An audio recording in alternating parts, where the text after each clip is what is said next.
अस्सलामुअलैकुम। कैसे हैं आप सब लोग? उम्मीद करती हूँ सब लोग खैरियत से होंगे और खुश होंगे। अल्हम्दुलिल्लाह मैं भी बिल्कुल ठीक-ठाक हूँ। तो जी आज आप लोगों से काफ़ी दिन के बाद लगभग 2-3 दिन के बाद मुलाकात हो रही है। तो जी और ये जो मेरे पास जो ये क्लिप रखे हुए थे, ये काफ़ी दिन से बने हुए रखे थे, लेकिन यही था कि मैं कहाँ पर इसको एडजस्ट करूँ ऐसा कि मैं आप लोगों से बात भी कर सकूँ। और ये डिलीट करने को दिल नहीं चाहता क्योंकि काफ़ी मेहनत लगती है, चाहे छोटा हम बनाए मतलब वीडियो बनाए या बड़ी बनाए तो उसको एडिट करने में काफ़ी मतलब टाइम लगता है, तो इस वजह से डिलीट करने को दिल नहीं चाहता है। तो मैंने कहा चलें आप लोगों से थोड़ी बहुत बातचीत भी हो जाएगी और ये जो जो कुछ भी है आप देख लेंगे और मेरी बात भी सुन लेंगे। तो आज मैं आप लोग को थोड़े बहुत टिप्स भी दूँगी अपने इस ब्लॉग के ज़रिए और थोड़ी बहुत गर्मी के मुतालिक हम लोग बातचीत भी करेंगे। तो जी जैसा कि आप लोगों को पता है कि किस बला की गर्मी पड़ रही है, इतनी गर्मी पड़ रही है कि बस इस सर से जो पसीना निकलना शुरू होता है तो एड़ी पर आकर ख़त्म होता है जब हम किचन में काम करते होते हैं। और वही होता है कि जब हम ये रोटी के पेड़े बना कर रखते हैं तो ये भी बिल्कुल ड्राई हो जाते हैं, मतलब इतनी गर्मी है तो ये बिल्कुल ड्राई से हो जाते हैं और पपड़ी सी एक आ जाती है, तो रोटी बनाने में बड़ी दिक्कत होती है। तो पहला टिप्स मेरा यही है कि जब भी आप पेड़े बनाएँ, मैं बनाती हूँ तो मैं तो इसको एक कवर कर देती हूँ। एक मैंने दस्तरख़्वान बना लिया इसीलिए कि मैंने जब रोटी के पेड़े बना लिए तो उससे मैंने इसको कवर करा और इसको रख दिया, तो इससे ना पेड़े जो हैं वो पपड़ाना जो कहते हैं, ये पपड़ी सी जो आ जाती है वो नहीं होता है इससे, और बड़ी आसानी से रोटी बन जाती है और कोई परेशानी वगैरह नहीं आती है इससे। और गर्मी के मुताल्लिक़ तो यही बातें हैं कि किस बला की गर्मी पड़ रही है इस वक्त, तो अगर दिन में इंसान 2 बार भी नहा ले तो शायद तब भी कम है। चले बड़े तो फिर भी 1 बार नहाकर या 2 बार नहाकर सब्र कर लेते हैं, लेकिन बच्चों का तो यही होता है कि वो तो चाहते हैं कि बार-बार हमें शावर जो है हमें मिलता रहे। यहाँ तक कि मेरा बेटा जो है 1 बार तो मैं ही करा देती हूँ उसको, क्योंकि बच्चे जो हैं छोटे बच्चे होते हैं तो वो शैम्पू या साबुन वग़ैरह नहीं लगा पाते हैं सही से, तो 1 बार तो माँओं को ही नहाना पड़ता है छोटे बच्चों को। तो वही मैं करती हूँ कि अपने बेटे को 1 बार तो मैं खूब अच्छे से नहला-धुला देती हूँ उनको, फिर दिन में अगर वो उसके बाद अगर लेना चाहते हैं शावर, जैसे ट्यूशन से आएँ या ज़्यादा गर्मी लग रही है शाम के टाइम में, तो वो कहते हैं मम्मू मुझे गर्मी लग रही है, मुझे नहाना है, तो मैं कहती हूँ जाओ जाकर शावर के नीचे खड़े हो जाओ। तो फिर हमें कोई दिक्कत परेशानी नहीं होती कि अब बच्चा नहाया-धोया है, मतलब अब वो जो उसकी मतलब गर्मी होती है, जो पसीने की स्मेल सी होती है वो निकल जाएगी, बस अब कोई बार-बार साबुन लगानी या शैम्पू लगाने की ज़रूरत नहीं होती है। तो ये आदत जो है बच्चों के अंदर नहाने की, धोने की, तो ये सब हमें बचपन से ही, बच्चों के बहुत छोटेपन से ही लेकर ही चलना पड़ती है कि जब से हम शुरू मतलब ये समझ लें कि पैदा होने के बाद से ही बच्चों के अंदर ये जो चीज़ है ये डालनी चाहिए नहाने की, ये सब करने की, तभी उनके अंदर आदत होगी, नहीं तो वो जैसे-जैसे बढ़ते जाएँगे वो इस चीज़ से ना दिल चुराते रहेंगे। माएँ कहेंगी कि बेटा नहा लो, तो बच्चे जो है ना उनका नहाने को मन नहीं करेगा। और इसी तरीक़े से माँओं को भी चाहिए कि वो भी अपनी साफ़-सफ़ाई का और ध्यान रखें अपने कपड़ों का, अपनी साफ़-सफ़ाई का, और इस गर्मी में तो शायद ही कोई बंदा ऐसा होगा जो नहाना नहीं पसंद करता होगा या कपड़े चेंज करना पसंद नहीं करता होगा, लेकिन कुछ बंदे ऐसे हैं जो नहीं नहाते हैं और नहीं कपड़े बदलते हैं, ख़ैर वो उनका मसला है। लेकिन यहाँ पर मैं अपनी बात कर रही हूँ, अपनी फ़ैमिली के बारे में बात कर रही हूँ, तो वही बस मैं आपके साथ डिस्कस करूँगी कि मैं अपने बच्चों के साथ कैसे हैंडल करती हूँ इस तरीक़े से, और वही बस सब करेंगे।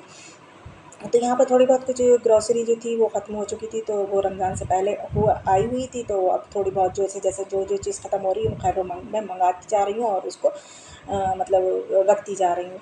तो हाँ जी, मैं ये बात कर रही थी कि बच्चे के अंदर ये जो आदत है हमें बचपन से ही डालनी चाहिए। और अच्छा, यहाँ पर बहुत से लोग कहेंगे कि हमारे पास इतने कपड़े नहीं है कि हम रोज़ कपड़े बदलें या ये करें। क्यों? अगर 2 जोड़ी, 4 जोड़ी जो भी कपड़े हैं, मैं भी यही करती हूँ। जब ज़्यादा गर्मी होती है तो अच्छा नए-नए कपड़े पहनने को बिल्कुल भी मेरा दिल नहीं चाहता कि मैं नए कपड़े पहनूँ। दिल ये चाहता है कि पुराने से पुराना कपड़ा हो, वही हम जो हैं वही पहने, उसी में सुकून मिलता है। तो मैं खुद ये करती हूँ कि मैंने जैसे 2 जोड़ी कपड़े निकाल कर रख लिए मैंने मुझे ये कहा है कि ये मुझे 5-6 दिन यही पहनना है मुझे, क्योंकि इसमें सुकून मिलेगा। अब ये मत सोचना कि मैं 5-6 दिन बस वही कपड़े पहने रहूँगी, नहीं, ऐसा नहीं। देखिए, जैसे एक एक दिन मैंने नहाकर मैंने एक सूट पहन लिया, अब मुझे दूसरे दिन नहाना है, मैं जब वो चेंज करूँगी ना, तो उसको मैं खूब अच्छे से खंगाल कर, मैं ज़्यादा सर्फ़ भी नहीं लगाती हूँ मतलब गर्मियों में। इससे ये होता है कपड़ों का तो कलर ख़राब होता है और उनकी जो लाइफ़ है वो कम हो जाती है, क्योंकि वो होता क्या है कि सिर्फ़ पसीना ही तो हमें आता होता है, कोई नहीं हम धूलों में या मिट्टियों में लौट रहे हैं ऐसा जो हम सर्फ़ लगाएँ उसको और अपने कपड़ों को जो है उसकी लाइफ़ जो है उसकी कम करें।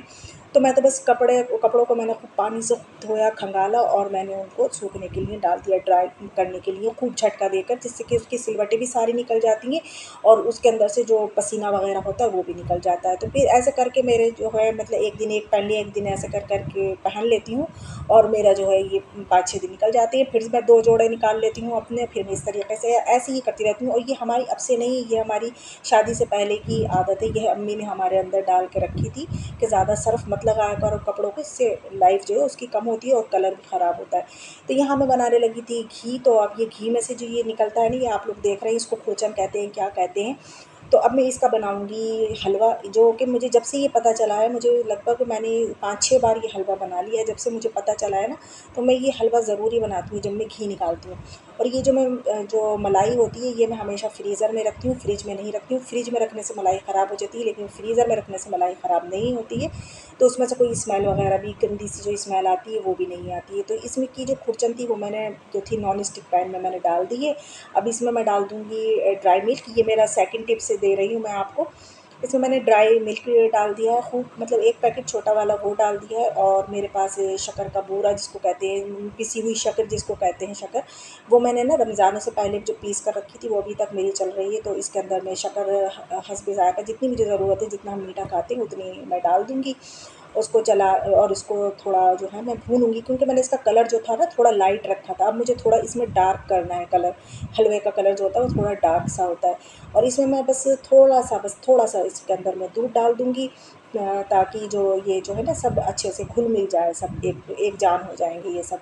और इसको मैं खूब जो है मतलब धीमी आँच पर मैं पकाती रहूँगी जब तक ये सारा मिल्क जो है ना इसके अंदर वो सब ड्राई ना हो जाए। तो ये हलवा जो है ये मुझे ही नहीं, मैंने जब फर्स्ट टाइम बनाया था तो मेरे हस्बैंड को, मेरे बच्चों को, सबको बहुत ही अच्छा लगा था। और जब से मैं लगातार इसको जब जब भी मैं घी निकालती हूँ तो ये हलवा मैं ज़रूर ही बनाती हूँ। और इसके ऊपर जो है वो मैं पिस्ता डालते हैं। वैसे तो इस हलवे के ऊपर पिस्ता डला होता है जो हम मार्केट से लेकर आते हैं। तो ख़ैर मैं तो पिस्ता नहीं डालूँगी, मैं तो काजू ही मैंने बारीक-बारीक काट कर रख लिए हैं, वो मैं काजू इसके ऊपर डाल दूँगी। और एक ट्रे में मैंने जो है वो घी लगा लिया है और उसके ऊपर मैं इसको सब लौट दूँगी। तो ये जो आप देख रहे हैं, अब मेरा जो ये हलवा है ना बिल्कुल रेडी हो चुका है, ऑलमोस्ट डन हो चुका है बिल्कुल। तो ये अब मैं इसको, इसमें दोबारा से इसके अंदर से ना घी निकलने लगा था। तो अब मैं इसको जो है उसमें ट्रे में जिसमें मैंने घी लगा कर रखा था उसमें मैं ट्रांसफ़र कर लूँगी और इसको खूब अच्छे से दबा-दबा कर इसको सब फैला दूँगी मैं चारों तरफ पे इसके। सारे किनारों को दबा-दबा कर सब, देखिए मैं कर रही हूँ, तो इस तरीके से मैं दबा कर सारे किनारों को दबा दूँगी। और हाँ, सॉरी, मैंने वहाँ पर आप लोगों से काजू कह दिया था, काजू नहीं, मैंने बादाम काटे हैं। अब ये सब फैलाने के बाद ना फिर मैंने चाकू से ना इसके ऊपर निशान लगा लिए थे, जैसे पीस मुझे काटना थे, मैंने उस तरीके से पीस बना लिए थे कि जब हम उठाएँगे ना तो आसानी से उठ जाएँगे ये। तो ये कट के निशान लगा दिए हैं और ऊपर से अब मैं डाल दूँगी बारीक-बारीक जो मैंने बादाम काटे थे ना, तो वो मैं सब इसके ऊपर लगा दूँगी, जो पीस बने हुए हैं उसे उसके ऊपर लगा दूँगी। तो बस यही करूँगी। अच्छा देखिए, आप मेरा सूट देख भी सकते हैं कि आपने मुझे पिछले व्लॉग में भी यही देखा होगा और अभी भी आप यही देख रहे हैं। तो अभी मेरे वो 5-6 दिन पूरे नहीं हुए, जब वो पूरे हो जाएँगे तब ये वॉशिंग मशीन के अंदर सर्फ़ से धुलने के लिए जाएँगे। तो इंशाल्लाह बस मैं ऐसे ही करती हूँ, मैं नहीं, मेरी बहनें, मेरी अम्मी, अब सब हम लोग ऐसे ही करते हैं। और जब भी कपड़ों की लाइफ़ जो है इतनी बढ़ पाती है, नहीं तो कॉटन के कपड़े तो बहुत जल्दी ख़राब हो जाते हैं। हर किसी के साथ ये होता है, कॉटन के कपड़े बहुत जल्दी ख़राब हो जाते हैं, लेकिन हमारे पास बहुत चलते हैं। तो इसकी टिप्स यही है यार। तो अच्छा, ये जो टिप्स है ये मैं अपने लिए नहीं, मैं अपने आपको बताया ना कि मेरे बच्चे भी बार-बार कहते हैं कि गर्मियों में जब ज़्यादा गर्मी लगती है तो वो भी यही कहते हैं कि हमें बार-बार जो है शावर लेना है। तो मैं उनके कपड़ों को भी यही करती हूँ कि अब जैसे उन्होंने सुबह में पहने, अब वो शाम में फिर कह रहे हैं हमें नहाना है, तो मैं के वॉशिंग मशीन में डालती रहूँगी बार-बार उनके कपड़े? नहीं, तो मैं उनके कपड़ों को भी इसी तरीके से खंगाल कर डाल देती हूँ, फिर वो जब ड्राई हो जाते हैं तो दूसरे दिन पहन लेते हैं। जब हाँ वो गंदे हो जाते हैं तो मैं उनको वॉशिंग मशीन में सर्फ़ में डालकर और उनको मतलब धो लेती हूँ। अच्छा, यहाँ पर जो मैंने ये बनाए थे ना, जो भगोना आप देख रहे थे गंदा था अभी, तो उसमें मैंने थोड़ा सा सोडा और गर्म पानी करके ना रख दिया था मैंने कि इतने में ना इसकी ना सब ये जो है खुरचन जो है वो आसानी से छूट जाती है। ये तीसरा टिप्स है मेरा। तो आप लोग भी खैर करते होंगे, लेकिन अब वही है कि क्या बात करती, तो मैंने कहा चलें छोटे मोटे से टिप्स जो हैं वो मैं आप लोगों के साथ शेयर कर देती हूँ, जो मैं अपनी लाइफ में शेयर करती हूँ तो वो मैं आप लोगों के साथ जो है शेयर कर देती हूँ। अच्छा, कोई मेरे बात ना उल्टी सीधी निकल जाती है तो उसको माइंड मत करा करिए क्योंकि जब बात करने बैठो ना तो पता ही नहीं चलता हम कह क्या रहे हैं। तो यहाँ पर खैर मैंने जो बर्तन मैंने दोपहर में धोकर रखे थे वो मैंने उठाकर सब अपनी अपनी जगह पर लगा दिए, और अब ये जो धुलने के बर्तन हैं वो अब मैं धो लूँगी। तो यहाँ पर मैं बर्तन लगा भी रही थी और अपने बच्चों से बातें भी शातें भी कर रही थी। और ये देखिए कटोरा, तांबे का कटोरा है, ये मेरे जहेज़ का है, तो ये भी मैंने आज निकाल लिया। लेकिन निकला हुआ था, बस इसकी कलई ख़राब हो जाती है तो फिर इसको मैं उठा कर रख देती हूँ। लेकिन ये कलई करा हुआ पिछले साल मैंने कराई थी तो रखा हुआ था, तो मैंने कहा चलें ये भी रख लेते हैं, तो मैंने उठाकर इसको यहाँ पर भी रख दिया। खैर जहेज़ के ऊपर भी अगर बातें निकालें तो इतनी बातें हैं। खैर वो किसी और दिन कोई टॉपिक होगा तो उसके ऊपर छेड़ेंगे। अभी तो खैर फ़िलहाल ये जो मैं टिप्स दे रही हूँ छोटे मोटे, अभी तो खैर इसी को पकड़ लेते हो और गर्मी के ऊपर भी बातें करते रहते हैं। तो जी यहाँ पर मैंने जो बर्तन जो है वो समेटा समाटी कर रही थी और मेरी समझ में नहीं आ रहा है मैं क्या बातें करूँ आपसे। और जी और हाँ, गर्मी का वो नज़ला कितना बुरा होता है। अब आजकल मुझे वही चल रहा है, मुझे जो है बहुत ज़्यादा जो है नज़ला हो चुका है, और बहुत ज़्यादा मतलब गला रात में 2-3 दिन पहले से ऐसा हुआ है कि रात में बस मेरा गला दुखना शुरू हुआ है, तो वो रात में ही ज़्यादातर होता है, सोते-सोते गला दुखने लगता है और बहुत ज़्यादा मुझे नज़ला हो रहा है। खैर गर्मी का नज़ला भी यही कहते हैं कि जितना सर से नहाएँगे, सर से पानी डालेंगे उतना वो जो है बह जाता है, वो सर वो जो गर्मी का नज़ला होता है वो नहाने से ही जाता है, सर से नहाएं तो गर्मी का नज़ला जो है वो चला जाता है। यहाँ जो मेरे बर्तन थे वो मैंने वो भी वॉश कर लिया, और बर्तन धोते में अल्लाह ने खैर कर दी कि मेरा हाथ जल गया। और मैं बताती हूँ वो कैसे जला, कि मैंने जो पानी गर्म करने के लिए रखा था, मैं भगोना वो धो रही थी तो सारा जो पानी था वो मेरे हाथ के ऊपर आ गया। खैर अल्लाह ने खैर कर दी और मैंने जल्दी से टैप खोल दिया और उसके नीचे अपना हाथ कर दिया, खैर इतना जला नहीं। अब ये हस्बैंड ले आए थे पपीता, तो इसको भी काटना ज़रूरी था। ये भी बहुत फ़ायदेमंद है हमारे लिए, पेट के लिए, स्किन के लिए, बालों के लिए, हर चीज़ के लिए बहुत फ़ायदेमंद है। और ये वाला हाथ मेरा जला था, मैं आपको दिखा रही हूँ, ये जल गया था मेरा हाथ। थोड़ी देर तो खैर इस पे जलन पड़ी, मैंने खैर टैप के नीचे कर लिया था, तो थोड़ी देर पानी डाला तो खैर कोई निशान वगैरह नहीं आया। अब अल्हम्दुलिल्लाह कोई बात नहीं है, ना कोई छाला वाला पड़ा। तो हम बात कर रहे थे पपाए की, और पपाए की जो बीज हैं या खरबूजे के बीज हैं, तो इसको ना एक स्पून से निकाल लिया करें सारे। मैं ऐसे ही करती हूँ, कभी नाइफ़ से निकालती हूँ, खैर दिक्कत होती है नाइफ़ से निकालने में। एक स्पून से निकाल लेंगे तो सारा सब कुछ निकल के आ जाएगा बआसानी, बिल्कुल साफ़ हो जाएगा वो। ऐसे ही मैं खरबूजे का करती हूँ।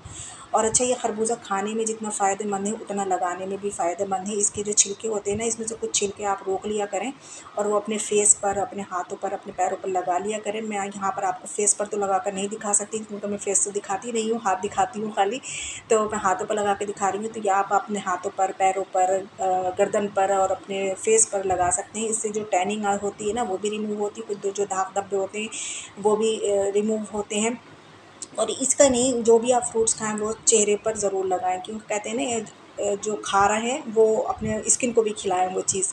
तो ये मैं खैर कभी कभार कर लेती हूँ। खैर ये पहले हम करा करते थे, शादी से पहले बहुत करते थे हम, ये रोज़ हमारी स्किन केयर ज़रूरी होती थी। लेकिन अब जो स्किन केयर है ज़रा कम हो गई है, लेकिन कभी कभी खैर ये भूत भी सवार हो ही जाता है, खैर कर ही लेते हैं। तो खैर यहाँ पर मैंने ये करा। और अच्छा, जैसे बनाना का छिलका भी हम लगा सकते हैं फेस पर अपने, और बनाना भी लगा सकते हैं, ग्रेप्स हैं, और कोई भी फल है वो आप लगा सकते हैं। यहाँ तक कि आलू पटाटो जो होता है उसको भी हम चेहरे पर अपने रब कर सकते हैं, उससे काफ़ी फ़ायदा होता है। क्योंकि जो आजकल हम कितना ही धूप में नहीं जाएं, हम घर में, हम सोच रहे हैं हम घर में हैं हमारी स्किन टैन नहीं होगी, नहीं ऐसा नहीं है। हम कितना भी धूप से बच लें लेकिन हमारी स्किन जो है वो टैन ज़रूर होती है, क्योंकि तपिश तो है ना घर में। तो इस वजह से ये लगाते रहना चाहिए। और अपने मतलब आपका चेहरा जो है ना ऐसा चमकने लगेगा कि आपको लाइट लगाने की भी ज़रूरत नहीं होगी अपने घर में, आप ऐसी चमचम करेंगी। लेकिन हम लोगों के साथ ऐसा हो नहीं सकता, क्योंकि हम लोगों को चमचम से ज़्यादा अपने घर की फ़िक्र रहती है कि अब अदरक पिसी हुई ख़त्म हो गई, अब लहसुन पिसा हुआ ख़त्म हो गया। वही मेरे साथ है, अब मैं अदरक लहसुन पीसने की तैयारी कर रही थी, क्योंकि ये ख़त्म हुआ था। तो अब मैंने कहा लाएँ इसको मैं काट कूट कर रख लेती हूँ और सुबह को इंशाल्लाह मैं पीस लूँगी। तो बस यही मेरा छोटा सा व्लॉग था। अगर आप लोगों को अच्छा लगा हो तो प्लीज़ लाइक ज़रूर कर देना, और मेरे चैनल पर नए हैं तो सब्सक्राइब कर लेना, और पसंद आया हो तो कमेंट्स में ज़रूर बताना कि कैसा लगा। फिर मिलूँगी आपसे नेक्स्ट व्लॉग में किसी नई रूटीन के साथ। तब तक के लिए आप मुझे अपनी दुआओं में याद रखना, मैं रखूँगी आपको अपनी दुआ में याद। चलती हूँ, अल्लाह हाफ़िज़।